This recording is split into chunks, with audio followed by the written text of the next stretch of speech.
Just like any creature on this green earth, bearded dragons can get sick. In any case, you're going to want to know how to deal with it and what to look out for, how to know if they're sick. So I'm going to tell you all of those things today and 3 common issues that make bearded dragons sick. Okay, so every single issue that I'm about to list has 3 symptoms in common. I do not want to repeat those same 3 symptoms over and over and over again, so I'm going to tell you what they are right now. Not eating. Not eating is pretty normal for humans to do when they're sick, so it's obviously also something that lizards do when they're sick. Especially bearded dragons because they are the biggest big backs that I've ever Big Mac'd. So if they're not eating, they're likely in some kind of discomfort. Not basking. Do you have that one friend who's absolutely obsessed with tanning and then they even start tanning at lunch at school? Now imagine they suddenly stop tanning and they wear hoodies to school every day. That would be kind of weird, right? Well, if your bearded dragon starts doing that, then that's also weird. Because that is every single bearded dragon. They're absolutely obsessed with sunbathing. So if they stop, then that's kind of weird. Okay, third thing, lethargy. Now, as I've said before, bearded dragons are fat, lazy animals, and they don't like moving much anyway.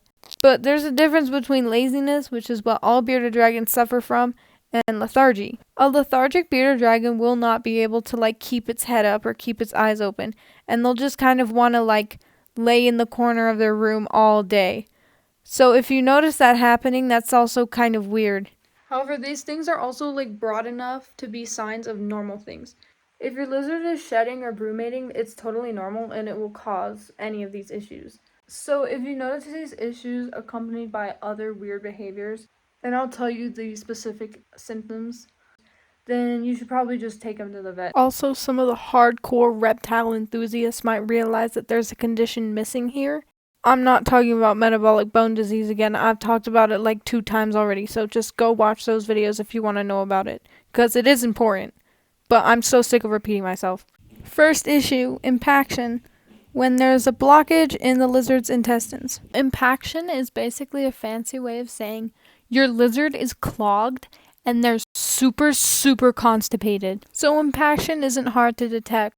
Now this could happen for a couple reasons. Maybe they just ate something they weren't supposed to. If your bearded dragon's anything like mine, they can't tell what is edible and what isn't. So this could happen very easily. Or sometimes they eat the sand that was put into their enclosures as substrate. But that would never happen to your lizard because I already told you not to put sand there. If your lizard is only eating mealworms and crickets, then they're gonna get impacted too. Crickets and mealworms have exoskeletons, and those can easily clog up your lizard if it's all you're feeding them. Now if this happens, take them to the vet, duh. But also there's some things you can do at home. You can try giving them a bath, which you should already know how to do. Next problem, egg binding. When a female lizard is having problems laying eggs. So if your lizard isn't a woman, then you don't have to worry about this at all. But if you have a female lizard, it doesn't matter if they've even seen a male lizard in their lifetime because they can still lay eggs. Breakfast. I have breakfast. Tomorrow morning's breakfast. Bearded dragons are kind of the same as chickens, where sometimes they can just lay unfertilized eggs. And even if the eggs are fertilized or they're not, they can still get stuck. If you notice your lizard has been running around their cage digging to nowhere, then that's probably a sign they're about to start laying eggs. Egg binding is usually caused by a problem in their enclosure. Sometimes it's too small, too dry, too hot, too cold, any one of those issues. Or if they're trying to dig to nowhere, maybe give them somewhere to dig. So a box with dirt. Because for lizards, a hole in some dirt is a very appealing place to lay eggs. It's so appealing that if they don't have a hole in some dirt, they might just keep the eggs inside them. Okay, next let's talk about parasites. Think of parasites as like a roommate. As long as they clean the room and do the dishes and take out the trash, then they probably won't bother you that much.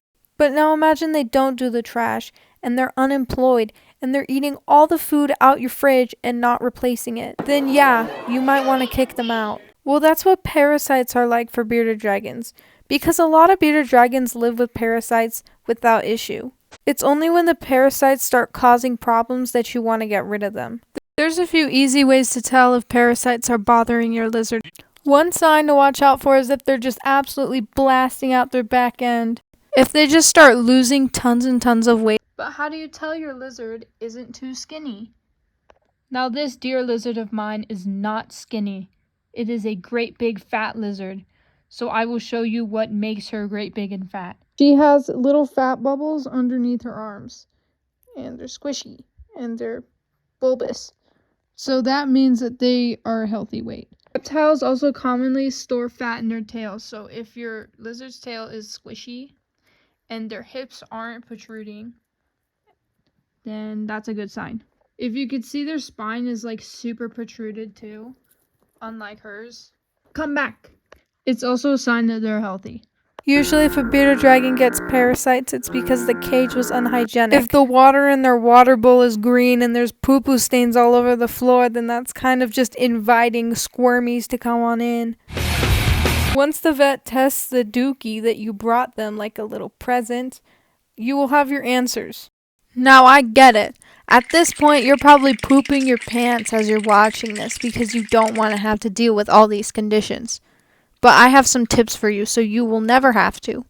The top 3 things that make a lizard sick: bad lighting, bad diet, and cold. Your lizard's diet needs to be varied. If it's not, it will get sick. Your lizard needs to stay warm. And if it's not, it will get sick. And your lizard needs a lot of UVB. And if it doesn't get a lot of UVB, it will get sick.